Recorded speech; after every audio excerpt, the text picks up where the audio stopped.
Hello tout le monde, j'espère que vous allez bien. Alors aujourd'hui je reviens à mon décor habituel, c'est fini le sapin, c'est fini Noël et pour bien commencer l'année j'ai décidé de vous tourner une petite FAQ. J'en avais déjà fait une il y a quelques mois mais comme j'ai pas mal de nouveaux abonnés sur Instagram et sur YouTube, j'ai décidé d'en faire une nouvelle. Alors je vous avais demandé la semaine dernière en story Instagram de me poser un peu tout plein de questions, que ça a un rapport avec le make-up ou pas du tout ce que vous aviez envie de savoir sur moi et que j'y répondrai en vidéo. Alors c'est parti. Alors la première question qu'on m'a posée c'est tu comptes intégrer une école de make-up? Alors j'aimerais bien mais non ça va pas être possible parce que déjà ça coûte très cher et que j'ai pas trop les moyens de réinvestir dans une école et aussi à mon âge j'ai pas du tout envie de reprendre une école pour l'instant, j'ai pas du tout envie de retourner en cours et ça serait beaucoup trop compliqué pour moi d'intégrer une école, de suivre des cours toute la journée, toute la semaine, vraiment c'est pas ce qui m'intéresse et pour l'instant intégrer, c'est vrai que j'aimerais bien apprendre des choses sur le make-up, pouvoir en faire mon métier, pouvoir en faire un métier, apprendre des choses pour être vraiment maquilleuse, pour maquiller des gens, mais pour le moment j'ai pas forcément envie de faire ça, pour le moment juste me maquiller moi-même, maquiller un petit peu des gens que je connais, faire des vidéos, des choses comme ça me suffit. Donc c'est vrai qu'une école de make-up on apprend énormément de choses mais pour le moment j'ai absolument pas les finances, pas les moyens pour en intégrer une. Donc pour l'instant non, mais c'est vrai que pourquoi pas dans quelques années peut-être reprendre une formation et intégrer une école de make-up. Bon, l'enregistrement s'est coupé, du coup le cadrage est plus forcément le même, mais du coup je disais que moi dans ma ville la seule école qu'il y a c'est une école Sylvia Terrade et moi ce qui m'intéresserait plus c'est plus les écoles comme l'école Meta à Strasbourg ou les écoles de je vais dire science-fiction mais c'est pas du tout ça, d'effets spéciaux, de vraiment le maquillage, pas du maquillage, enfin vraiment le maquillage artistique, les transformations, le maquillage pour le cinéma, les choses comme ça, c'est ça qui m'intéresserait le plus à apprendre, même si j'en fais pas forcément un métier. Alors ensuite, j'ai une question où on me demandait de parler de mon parcours. Alors mon parcours ça va aller très vite. Alors j'ai fait des études et j'ai passé un brevet de technicien des métiers de la musique. Alors c'est un diplôme qui est équivalent au bac mais qui est complètement différent parce qu'en fait il y a beaucoup de matières musicales mais par contre il y a quand même du français, de l'anglais, des maths, on a beaucoup d'éco-droit, d'informatique. Ouais, on a de la physique et en fait c'est les mêmes programmes qu'en S. Sauf qu'il y a toutes les autres matières qu'on peut avoir en filière générale ou en filière normale entre guillemets, on n'a pas du tout ça. Par exemple moi j'avais pas du tout d'histoire géo, j'avais de l'histoire de l'art. J'avais par contre beaucoup d'heures d'histoire de la musique parce que de toute façon l'histoire géo ça n'aurait servi à rien.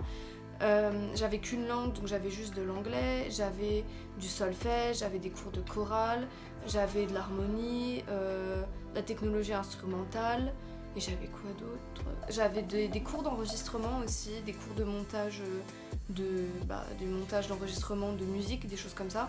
Et c'est vrai que du coup j'avais beaucoup de matières en rapport avec la technique des métiers de la musique. Ensuite, après ça, j'ai voulu intégrer un diplôme des métiers d'art en régie de spectacle son, parce que ça existe en son et lumière. Maintenant, ça s'appelle plus comme ça, parce que ça a changé.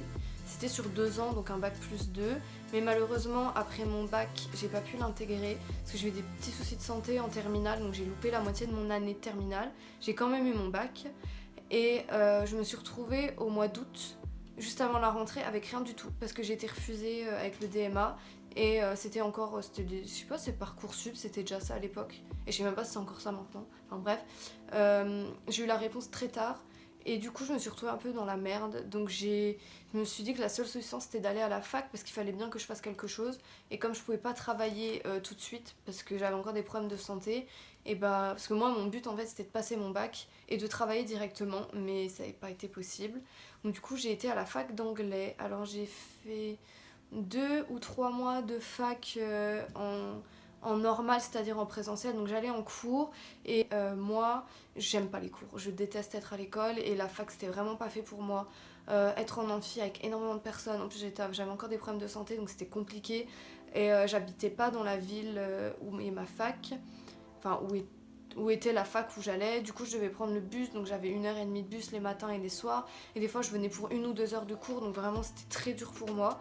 Et je suis passée en érudit, donc en fait c'est un programme qui est proposé dans la fac où je suis, enfin la fac où j'étais, donc la fac de lettres à Nancy. enfin c'est l'université de Lorraine.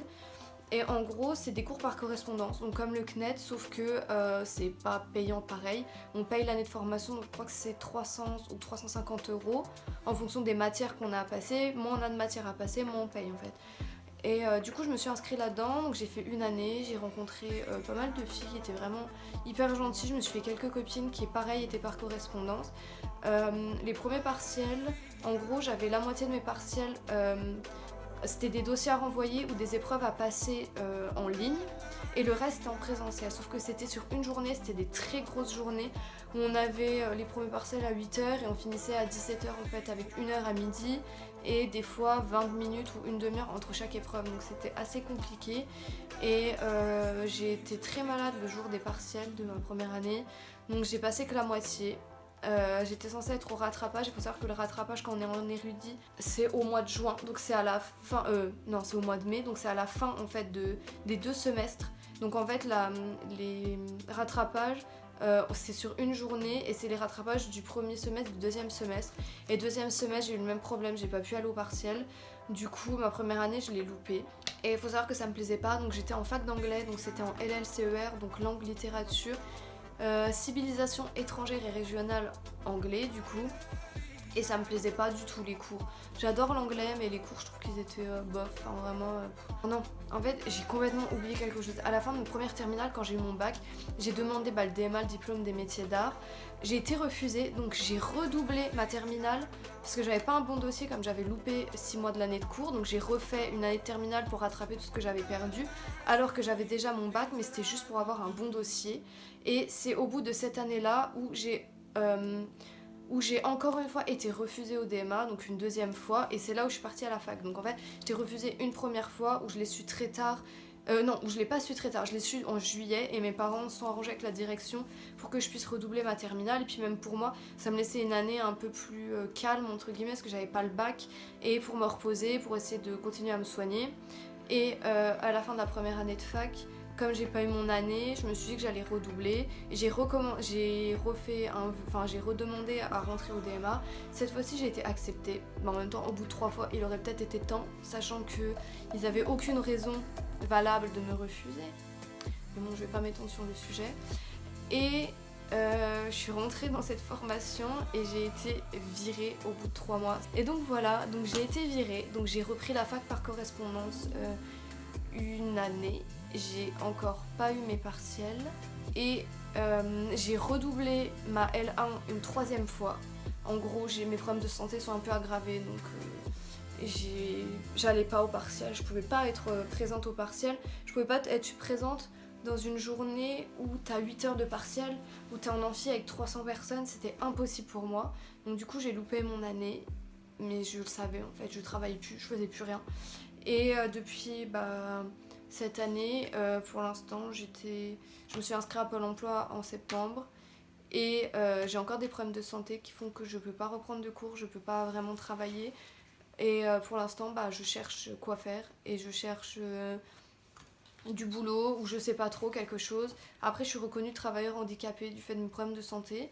Donc pour le moment, je cherche une solution de quoi faire de ma vie et je sais vraiment pas, enfin j'ai aucune idée dans quoi chercher, quoi faire comme formation, s'il faut reprendre une formation pour un diplôme ou quelque chose, ou dans quel milieu travailler, donc c'est un peu compliqué. Donc j'essaie de retrouver un autre projet professionnel. Donc voilà pour mon parcours.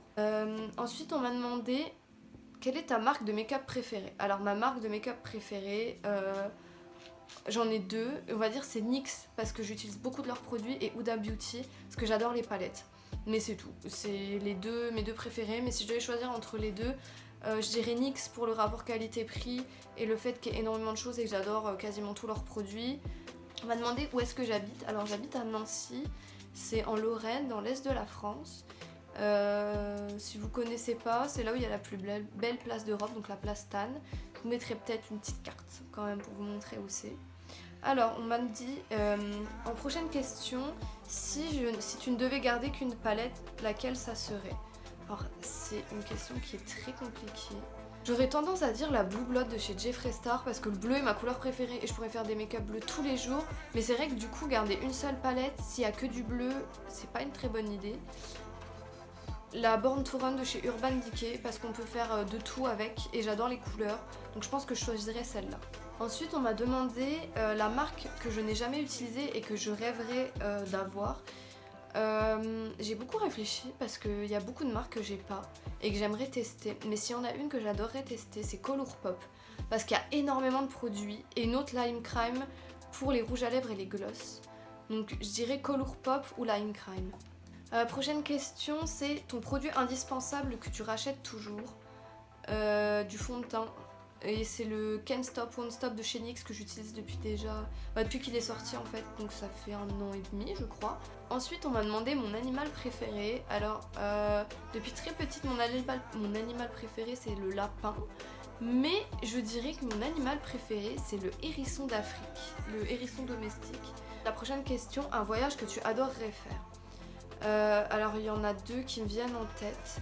Le premier, ça serait aller dans les pays nordiques pour voir des aurores boréales.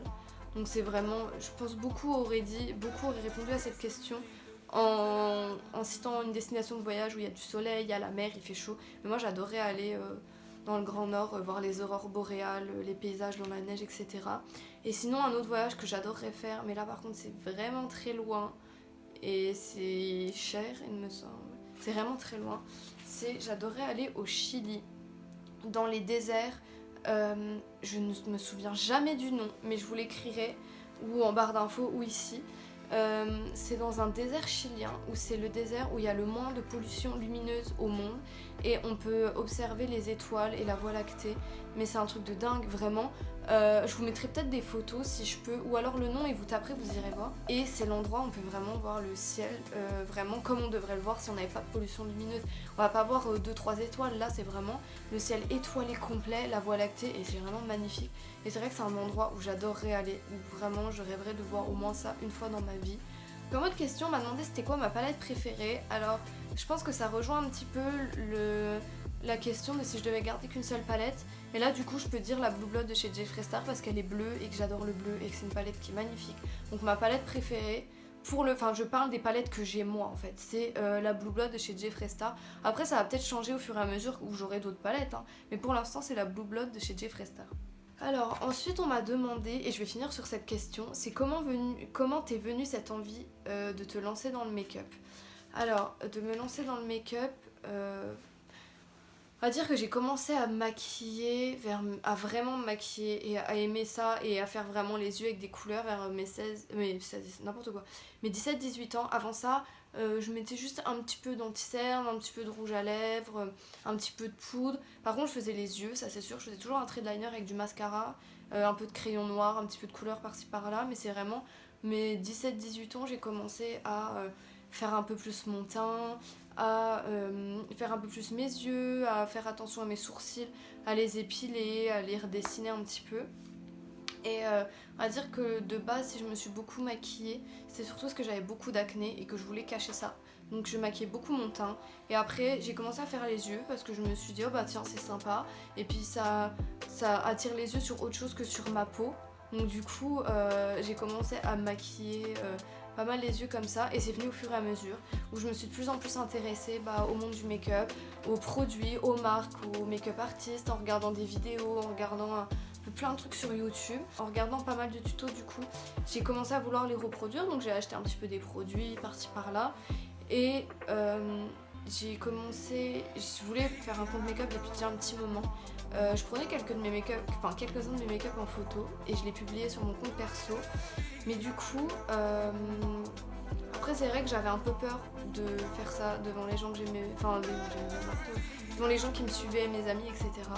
Et c'est mon copain qui m'a poussé un petit peu en disant mais si, fais-toi un compte spécial juste pour ça, pire tu fais pas de pub aux gens que tu connais et puis tu te lances comme ça. Du coup j'ai fait ça, et après YouTube, ça faisait déjà très longtemps que je pensais à le faire. Donc je me suis lancée, là ça va faire 1 an en février. Parce qu'en gros, quand j'ai commencé à être sur YouTube, quand j'ai commencé à être sur Insta, ça m'a plu de plus en plus. J'avais envie de créer beaucoup de contenu, de faire énormément de choses. J'avais très envie de faire des tutos, de faire des vidéos. Et je me suis dit, j'essaie, je me lance. Si ça marche, c'est bien. Si ça marche pas, tant pis. Et si ça me plaît pas, tant pis, j'arrête. Et au final, j'ai adoré faire ça. Donc du coup, je continue. Donc voilà ce qui m'a un peu poussée à me lancer. Donc voilà, j'espère que cette vidéo vous aura plu, que vous en avez appris un petit peu plus sur moi, que le choix de questions aussi vous a plu, hein, parce que j'ai un peu choisi un peu des choses différentes et des questions auxquelles j'avais pas encore répondu dans mon autre FAQ. Donc j'espère que ça vous aura plu. Si vous avez d'autres questions, n'hésitez pas à me les poser en commentaire, je vous répondrai. Si j'en ai vraiment beaucoup, je referai peut-être une foire aux questions d'ici quelques temps, mais je pense plutôt en faire à peu près 1 ou 2 par an. Donc posez-moi vos questions en commentaire, j'y répondrai. N'oubliez pas de liker la vidéo, de vous abonner à ma chaîne aussi si ce n'est pas encore fait, et je vous dis à bientôt pour une prochaine vidéo.